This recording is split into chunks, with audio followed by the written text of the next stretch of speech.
Assalamualaikum warahmatullahi wabarakatuh. Nah, selamat datang kembali di mata pelajaran ekonomi ya. Kita bertemu lagi di video lanjutan, masih ada di bab 3, peran pelaku ekonomi dalam kegiatan ekonomi. Nah, di video sebelumnya Ibu sudah menjelaskan mengenai penerimaan. Dan jadi ada penerimaan total, penerimaan rata-rata, dan juga penerimaan marginal, serta menjelaskan bagaimana cara memakai rumus tersebut di tabel. Nah, sekarang kita akan maju ke materi yang berikutnya, yaitu mengenai laba maksimum. Tuh, laba maksimum ya sudah ada di papan tulis. Jadi apa itu laba maksimum? Laba maksimum adalah kondisi di mana perusahaan dapat mencapai titik yang maksimal gitu untuk mendapatkan keuntungan. Jadi keuntungan di sini, apakah perusahaan itu harus menambah produksi atau perusahaan harus mengurangi produksi? Karena tidak selalu dengan menambah produksi maka keuntungan akan bertambah, itu tidak selalu seperti itu. Tapi ada titik di mana jika perusahaan terus menambah produksinya maka akan turun gitu. Ada titik yang seperti itu yang di video sebelumnya juga sudah dibahas ya. Nah, jadi bagaimana caranya agar perusahaan dapat saat menambah produksi itu dapat menghasilkan yang maksimal gitu keuntungannya. Nah, itu dapat dianalisis oleh kita dengan menggunakan tabel seperti ini. Jadi tabelnya itu berisi, di soalnya itu pasti berisinya kuantitas atau lebih kita kenal dengan Q. Jadi lambangnya itu Q, harga, P, penerimaan total, ini TR sama dengan P dikali Q rumusnya ya, sudah Ibu jelaskan di video sebelumnya. TR itu singkatan dari total revenue atau dalam bahasa Indonesia itu penerimaan total.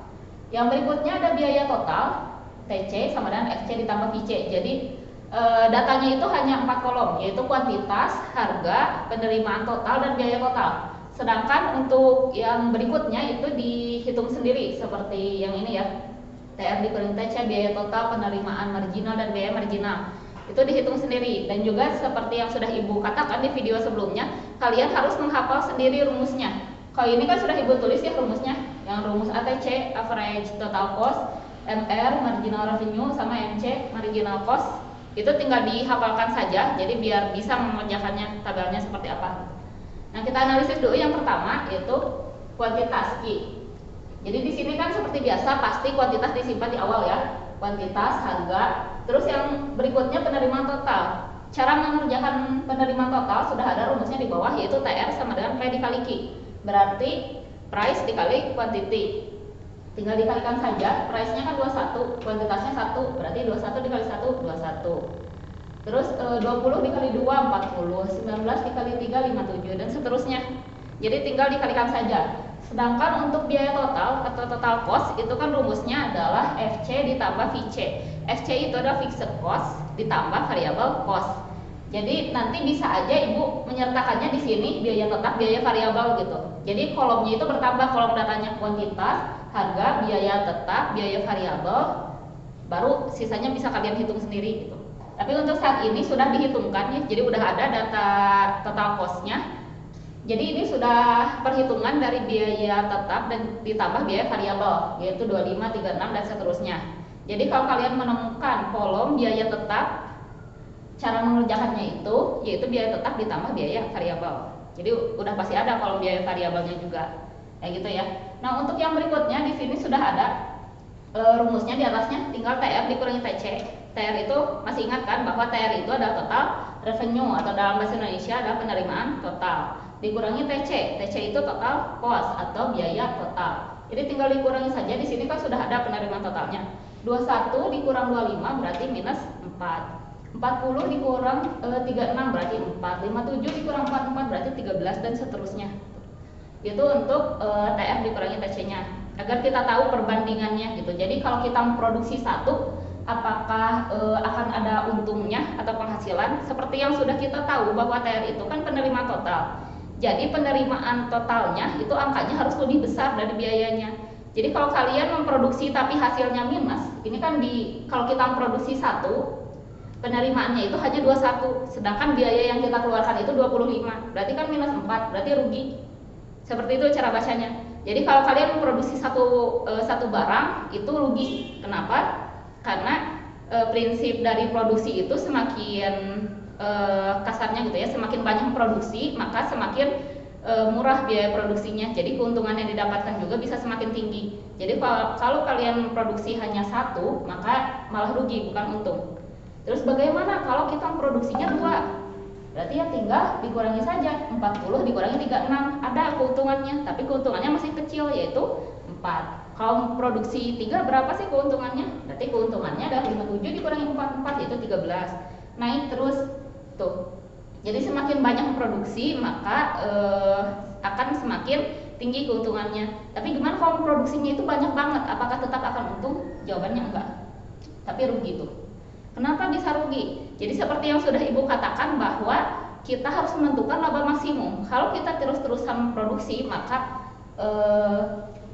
keuntungannya itu akan menurun. Keuntungannya itu akan menurun. Jadi kita harus menemukan titik di mana kita tidak akan mengalami penurunan keuntungan gitu. Nah, titiknya itu di mana? Titiknya itu saat MR sama dengan MC. Jadi maksudnya saat marginal revenue sama dengan marginal cost. Nah, di manakah titik itu? Ya, berarti kita harus beresin dulu ngitungnya biar kita tahu titiknya di mana. Nah, kolom yang berikutnya yang harus kita hitung adalah ATC. ATC itu average total cost atau biaya total rata-rata. Nah, cara menghitungnya itu sama dengan TC dibagi Q atau total cost dibagi quantity. Nah, kita kan sudah tahu bahwa total cost-nya itu yang ini, baris yang ini, yang biaya total 25 dibagi Q. Q-nya itu 1 tadi, berarti 25 dibagi 1 tetap 25. Terus 36 dibagi 2, 18, 44 dibagi 3, 14,67 dan seterusnya. Itu untuk menghitung ATC atau biaya total rata-rata. Nah, yang berikutnya, seperti yang sudah kita tahu, yang Ibu katakan tadi bahwa rumusnya itu ada MR sama dengan MC. Berarti kita harus tahu MR-nya itu berapa. Nah, cara menghitung MR, marginal revenue sama dengan TRN. TRN itu total revenue ke N yang ingin kalian hitung dikurangi TRN yang 1. Jadi total revenue atau pendapatan totalnya sebelumnya. Jadi dikurangi 1 poin yang sebelumnya. Nah, Bu, maksudnya gimana? Tinggal dihitung aja kayak gini. Kita kan sudah tahu TRN ya. TR. Nah, cari TR berarti 40 ini adalah TRN. Sedangkan TRN-1 adalah 1 di atasnya. Berarti 21 adalah TRN-1.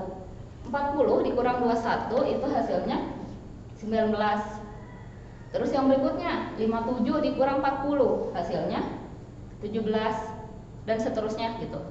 Karena tadi rumus untuk menghitung marginal revenue itu adalah TRN dikurangi TRN-1. Jadi tinggal dikurangi 1 angka di atasnya. Kayak gitu. Nah, sekarang kita masuk ke kolom yang berikutnya, biaya marginal. Itu rumusnya mirip seperti rumus penerimaan marginal ya, karena sama-sama untuk menghitung perubahannya atau selisihnya marginal ini. MC singkatan dari marginal cost sama dengan TCN dikurangi TCN-1. Jadi total cost ke N dikurangi total cost N-1. Berarti sama saja mengerjakannya seperti penerimaan total, hanya kolomnya yang biaya total atau yang TC. Nah, TCN-nya yang ini. TCN yang di atasnya TCN-1. Jadi 36 dikurang 25 hasilnya adalah 11. Terus 44 dikurang 36 hasilnya ada 8 dan seterusnya. Saat kita sudah menghitung semuanya sampai beres MC, berarti di sini kita sudah tahu dan kita tinggal mencari saja angka yang sesuai dengan rumus laba maksimum. Tadi seperti yang Ibu katakan bahwa rumus laba maksimum itu adalah MR sama dengan MC. Cari angka yang sama. Nah, ini angka yang sama. Angka yang samanya itu ini 11. Nah, 11. Terus kita cari 11 ini kolom kuantitas seberapa? Ternyata kolom kuantitas ke-6. Nah, kita cari angka yang ada di kolom kuantitas ke-6 barisnya, yaitu 16, 96, 69, 27, 11,5. Nah, bahkan di TR dikurangi TC-nya ini sudah betul mencapai laba maksimum. Kenapa? Karena laba maksimumnya ada di angka tertinggi, yaitu di 27. Di sini kan yang paling besar angkanya itu 27 ya. Berarti laba maksimumnya terjadi saat perusahaan itu kuantitasnya atau produksinya itu 6 dan menjualnya di harga 16. Jadi kalau perusahaan malah memproduksi 7 dan menjualnya di harga 15, itu malah akan turun keuntungannya tuh, akan semakin turun. Nah, seperti itu ya cara membacanya. Sekarang seperti biasa, saat kita sudah mengerjakan tabel, maka kita harus membuat kurvanya. Nah, di bawahnya itu sudah ada kurva, dua versi ya, ada yang versi A, kurva yang versi A dan kurva yang versi B. Jadi kurva yang versi B ini untuk tadi melihat MR sama dengan MC. Sedangkan yang versi A ini agar kita mengetahui jarak atau jangka antara TR dikurangi TC yang tadi, TR dikurangi TC. Berarti yang ini ya. Nah, di sini kan sudah ada TC dan TR. Sekarang kita pakai yang ini, yang TR dan TC. Kita lihat angkanya. Jadi yang pertama itu kita pakai yang TR dulu ya. Yang TR di sini kan angka terendahnya itu 21. Angka awalnya itu 21. Angka akhirnya itu adalah 120. Berarti kita sudah tahu yang harus dimasukkan ke dalam kurva itu adalah awal, akhir, dan laba maksimum. Awalnya 21, akhirnya 120, dan titik laba maksimumnya adalah 96. Sekarang kita cari yang 21, berarti di sini ya, 21. Nah, ini tuh 21. Nah, 21. Kalian kan mau menggambar TR. Berarti kalian tentukan dulu titik yang 96 tadi. 96 kan di sini, tarik ke sini. Terus kuantitasnya harus ada di 6. Berarti kalian bikin garis dulu kayak gini tuh. Titiknya di sini terus ke bawah. Terus kalian tarik antara 21 sampai 96. Nah, ke atasnya itu harus ada di 120. Jadi tarik sampai 120 ini garis TR. Nah, terus saat kita ingin membuat TC sama prinsipnya seperti itu, yaitu angka yang ada di awal, angka yang ada di akhir, dan titik laba maksimum. Angka yang ada di awalnya itu adalah 25, angka yang di akhirnya 129, dan titik laba maksimumnya 69. Kita tentukan dulu titik awalnya 25 untuk TC. Terus titik laba maksimumnya itu 69, diambil dari sini ya, 69. Tinggal ditarik garis, harus ada di kuantitas 6. Kenapa kuantitasnya harus 6? Sudah jelas di sini ya, bahwa kita menentukan laba maksimum itu adalah 6. Tarik ke sini di 69, tarik sampai 6. Kemudian dari 69 kita sudah tahu bahwa angka akhirnya itu ada 129, tarik ke atas 129. Jadi TC. Seperti itu. Berarti jarak dari 96 ke 69 ini disebutnya TR dikurangi TC. Jadi jangkanya tuh ada di sini nih. Nah, jarak antara 96 dan 69 seperti itu. Itu kurva yang pertama mengenai TR dan TC. Sekarang kita maju ke kurva yang kedua. Kurva yang kedua itu kan yang menghitung laba maksimum ya, MR sama dengan MC. Nah, di sini sudah ada kuantitasnya seperti biasa, yang ke atasnya penerimaannya atau harganya.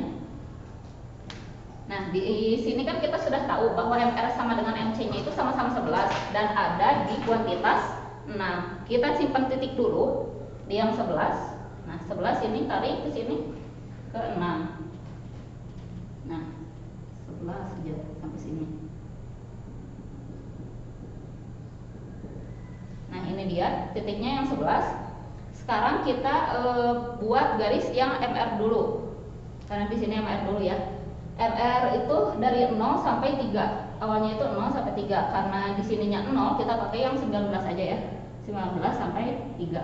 Jadi yang harus ada itu 19, 3 dan 11. Nah, di sini sudah ada di 19, tarik dari 19 ke 11. Dari 11 ke 3. Jadi 3-nya itu ada di 10 ya. Tuh, 3 dan 10. Seperti itu. 3 dan 10. Berarti ini adalah garis MR. Nah, yang berikutnya untuk garis MC juga sama.